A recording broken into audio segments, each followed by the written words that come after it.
Hi, Men's Community. Thank you for checking out another video by the Merrimack Institute for New Teacher Support at Merrimack College.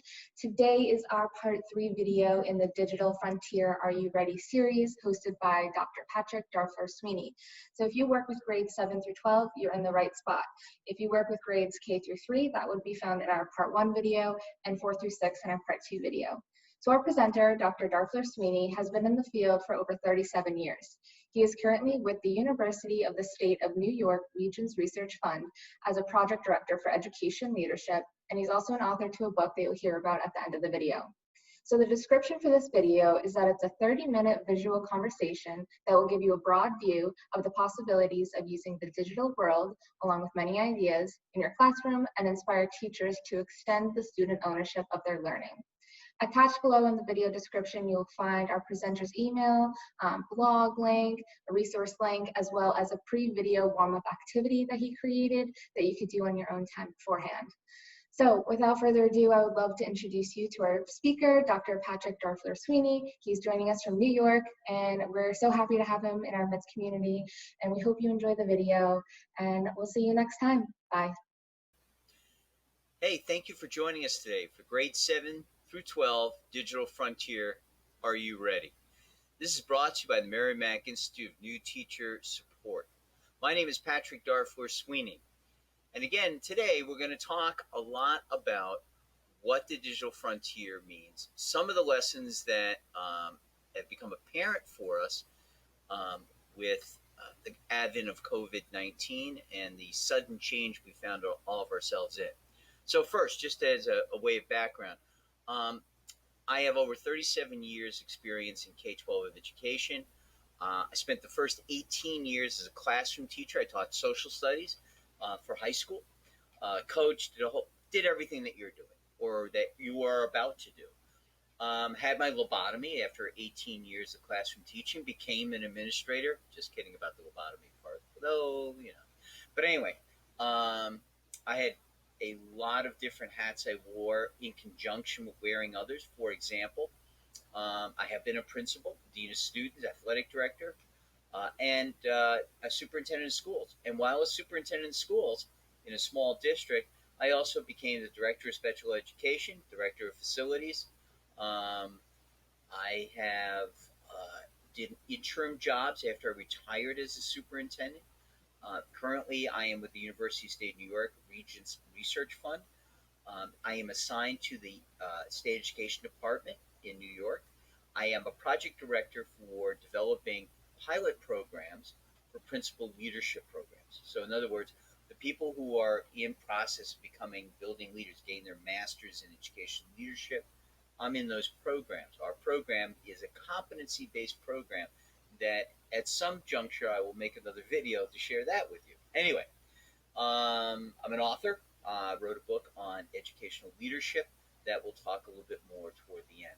Anyway, digital frontier.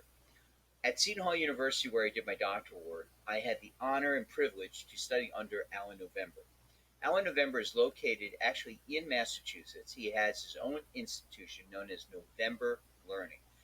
If you want to start anywhere to check out ideas, get inspired, go to his website, November Learning.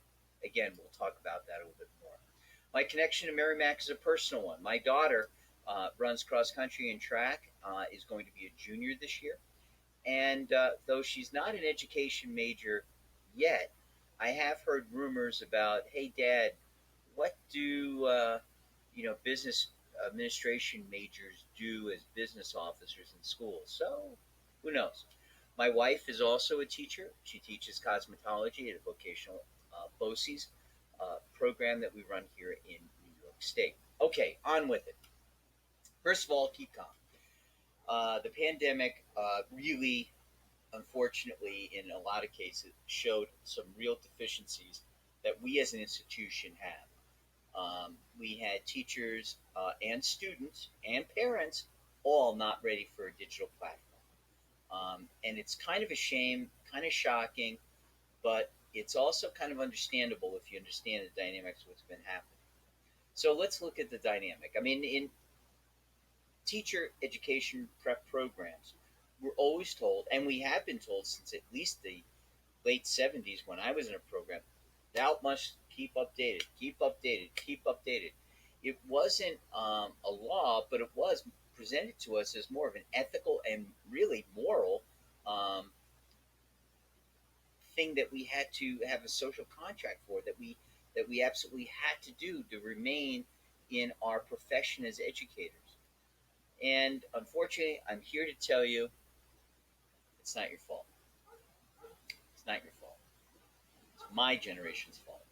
We blew it. People, my generation, as teachers, leaders in classrooms, and in as administrators, we didn't push the envelope. We didn't push the development, the sort of legacy of keeping updated and taking advantage of the incredible resources that the web um, provides for us and for students. I mean, if you think about it, the internet's only been around for what 25 years on the mass market, and now we're still sitting here going, "Oh my God, it's COVID, online teaching. It's crazy." So it's not your fault. My generation's fault. I apologize on behalf of my entire later baby boomer generation for not guiding things. And I know this to be true because when I'm doing my work with the education department, I review college master's programs in building administration and leadership. There is nothing, I mean, nothing on digital um, education, leadership, digital instruction, digital literacy, even managing your staffs through digital means. Nothing, nothing there at all. Blows the mind. Okay, so one of the first things that we see, and truthfully, I've heard it many times, are how kids are addicted to video games. You can't get them off video games. And when we really think about that, it's a good segue to understand the power of the internet. Okay, so we sit there and we think these video game developers are, with hoods and dark, dank basements, and they're crafting how they're going to steal the minds of kids. Let's see what they developed. So we have a typical video game. Uh, a person turns it on, and there's a challenge. Okay, there's a project, there's a challenge, and they fail. In fact, you're designed to fail starting out. But the key is they can immediately hit the reset button, take the applied knowledge they've gained from failing, reapply it to this situation, and grow and understand the game a bit better to succeed. And through a number of trials, amassing new knowledge, resetting, and applying the new knowledge, they achieve a level of competence. And everybody goes, yay! And then what do? We give them a harder challenge. And again, the cycle goes on. But the key is feedback. And it's been interesting in preparing for this. Amanda over at Merrimack said, Pat, can you talk a little bit about feedback? We're getting that question now from a lot of teachers, how they do that with the digital format. Well, all right. So first of all, let's deal with the question of the power of feedback. Okay?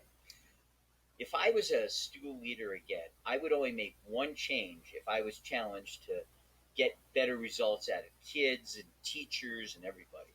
I would only make one change to start. Okay? I'd go in front of everybody and say, look, I get it. I get it. No one likes change. New leader. Oh my God, here we go again.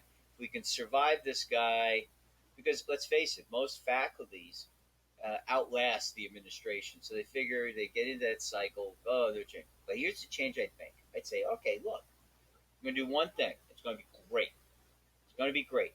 Easy rule. Everybody can live by it. Here it is. Whatever you give a student, work, okay, assignment, whatever, you must return it with feedback within 24 hours. If you don't, everyone gets 100. I can already hear the screams on the other end of the computer. Well, I can't do that. But you have to. The average, the average 16-year-old has been on this earth, 4,000 days? The average 35-year-old, 22,000 days. A day to a 16-year-old is much longer than it is to a 35-year-old And then let's not even do the math with someone like me who's almost on 60. Okay? A day is a blink of the eye for me. But the point is, and we were taught this, this is the thing that's amazing. We were taught this when we were undergraduates or when we were just going to teacher preparation programs. We were taught that feedback, the more immediate it is, the better it is. I mean, how many teachers get so upset and they take it personal? They give an assignment, 3 days later, hand back the assignment. Kid looks at the top, sees a number or a letter, throws it out. And teachers take it personally that this child has just basically thrown up all over their work. Just they don't care that teacher took that time to do it.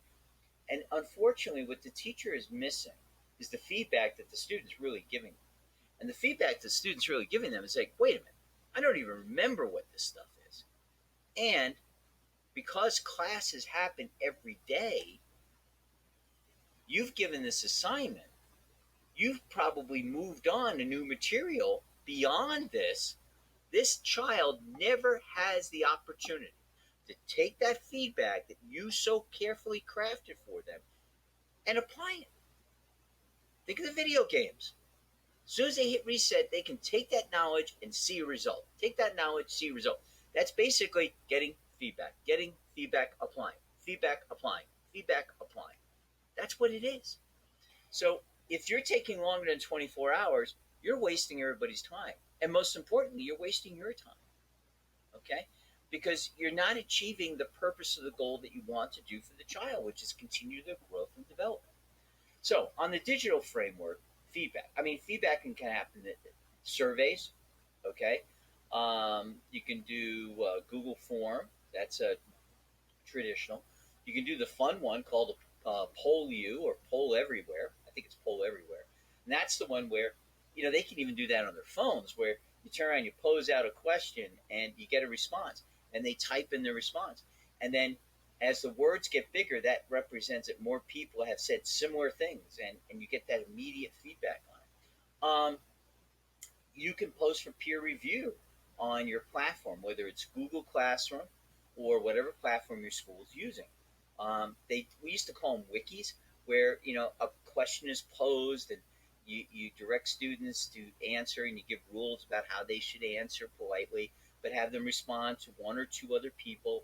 Maybe you can even add in, you must respond with a citation to back up with what you're saying, and you have them start doing that pieces of it. You can take statistical polls and give them feedback. You can turn around and have the students rate the work of another student and say, look, was this effective in teaching you something that you didn't know?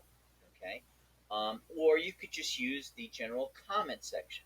And on all platforms that I'm aware of, your comment section could either be private, just one-on-one with the student, or it can be to the class.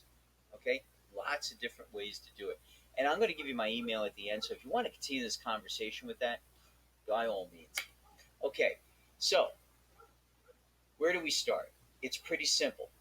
For me, if you're going to convert and want to take advantage of the digital frontier, we have to change some of the things that you were doing traditionally. I mean, think about it. If all you're trying to do is replicate what you do in the classroom in a two-dimensional environment and somehow put it together in an environment that can really be three and four-dimensional, you're not taking advantage of what you should be. And also, let's think about this. The parents who are losing their minds trying to be you at home.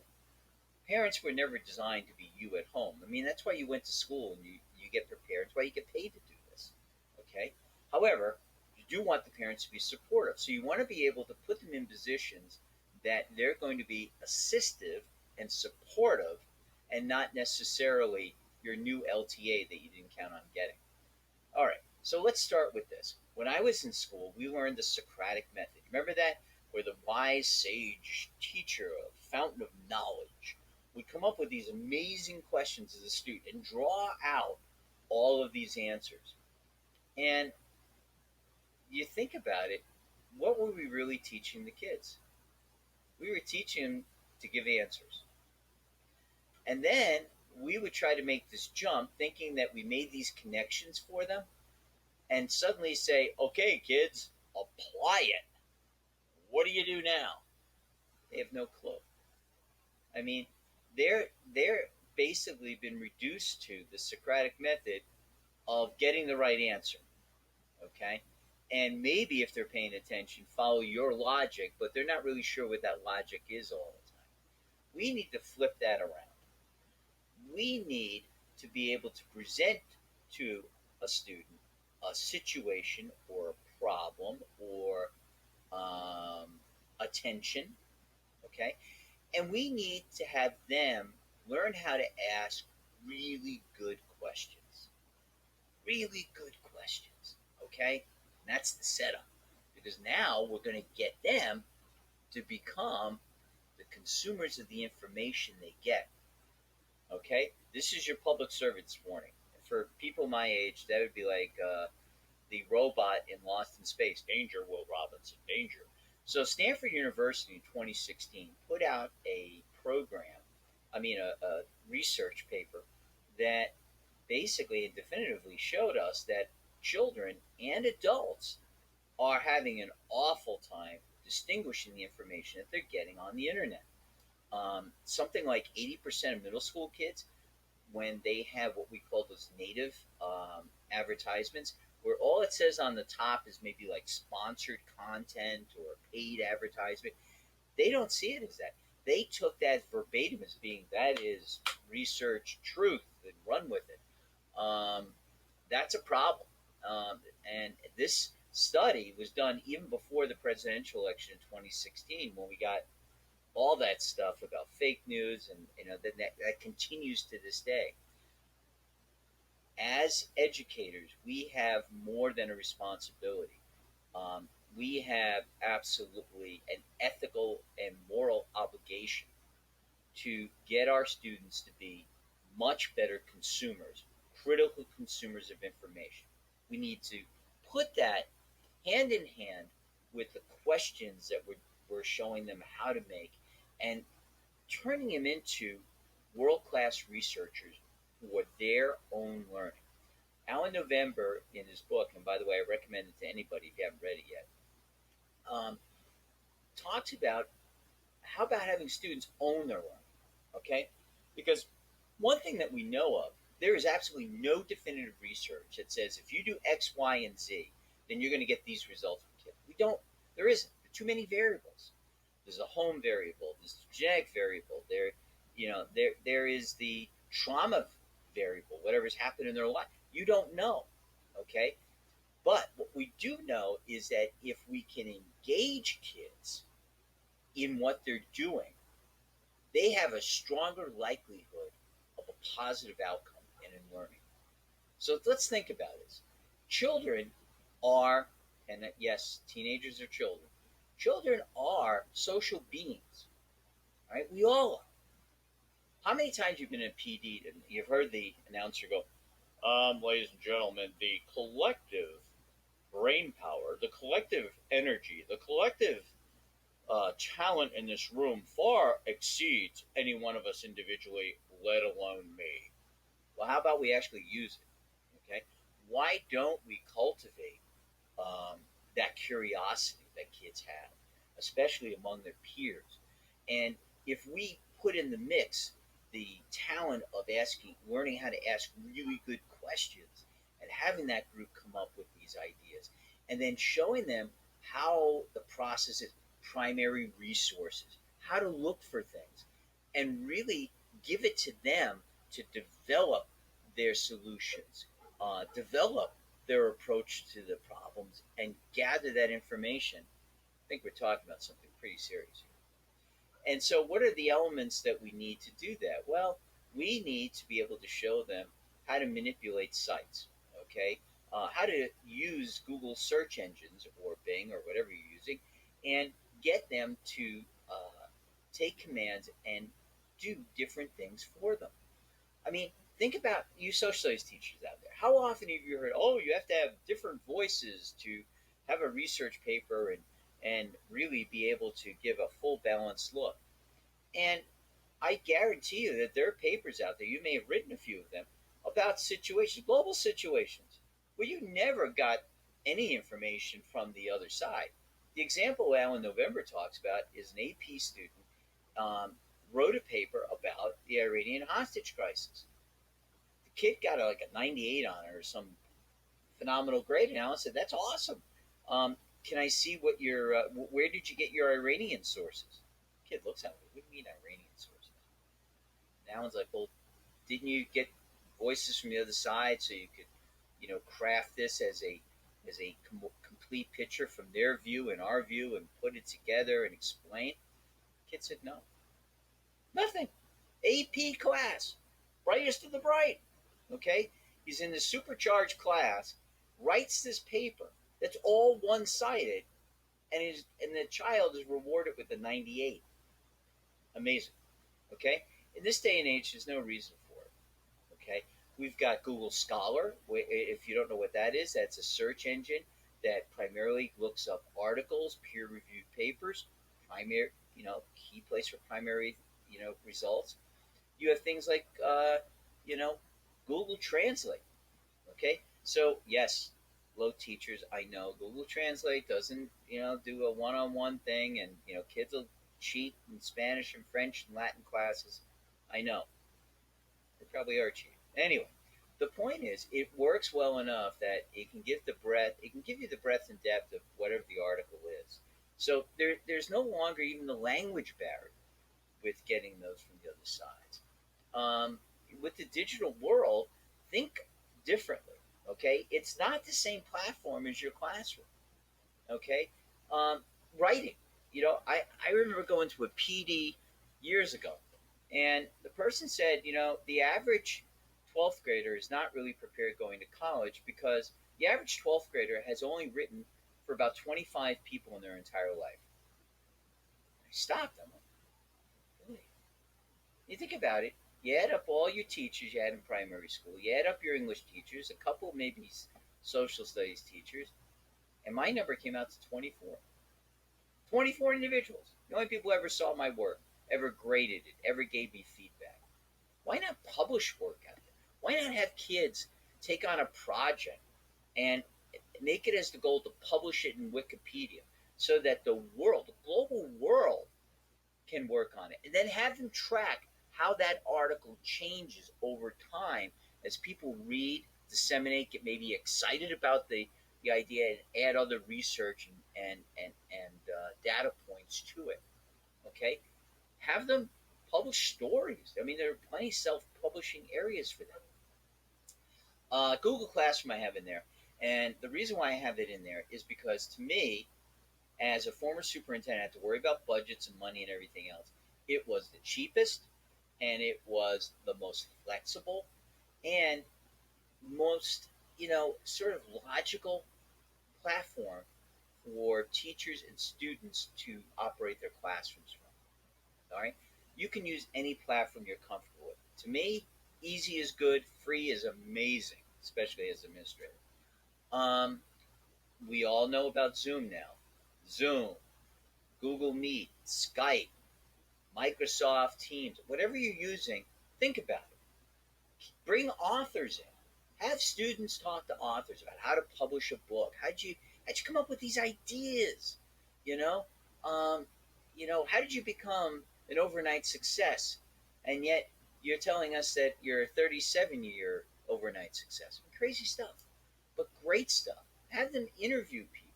Have them go out and get the stories from the real sources. And like I said, we've already talked about Google Translate. Okay, have them podcast. Have them do. You know, if you want to really get word out of the great things your kids are doing in the classroom, have them set up podcasts about what they're doing. Okay, and then tell the parents. Get it out to the parents. I mean, have them connected to your classroom site. It's not just for the kids. Let the parents get connected with it. There's a way to do that, and have the kids post what they're doing. Post that excitement. Excitement is something that is contagious. I mean, it's on the other side of the gloom and doom side, right? That's why the best advice I ever got, I'm going to give this advice, has nothing to do with the digital frontier. but stay out of the flipping faculty room. I mean, it's just that to me is the biggest darkest hole that you have in many teaching things. Oh, we can't do. Oh, they're asking us to do something else. Oh my God. Yeah, we're sometimes asking you to do what you're supposed to be doing. Anyway, so feedback. Let's do more feedback. Okay. One of the coolest ways I think it is to get feedback, and it's great for you as a teacher. All right. This idea, I think, started in Maine with an elementary teacher. I mean, Alan tells a story of it, but I can't get it out of my head. It's so elementary in one sense, but so powerful. So here's what you do: you get your students and you say, okay, different teams. You assign a different team every week, and you make sure, obviously, you know how to do podcast stuff and how to upload it. And you say, okay, your job is to give our weekly summary of what we learned this week. You know, what did you learn this week? And don't script it for them, okay? And you'll be surprised of the things that they remember in great detail, that they understood, and what they had with it. And you may sit there and go, well, yeah, they said A, B, and C, but not X, Y, and Z. And I thought I really taught my tail off and they got X, Y, and Z. Gives you a chance to authentically reassess A, how you approached it, and B, what were the elements with A, B, and C that sort of connected with them and not X, Y, and Z. You can also use this as an opportunity to do peer review. Again, feedback about to the podcast. Have the students post their podcast for the weekly what we learned, and then you could have student comments underneath, which that they can give their feedback as to the value of the podcast and what was said. Okay. One thing I think would be, let's use our situations, right? So, student reflections on the pandemic. How about that as the sort of ice-breaking sort of thing to start the school year with?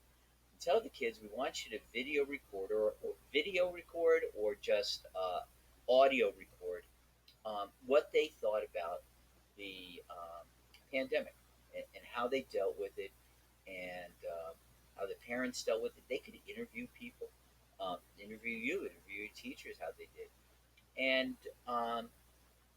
that will give you a great platform to know where you are emotionally with your kids to start the school year. One thing that was pointed out by Alan also was talking about the online platform.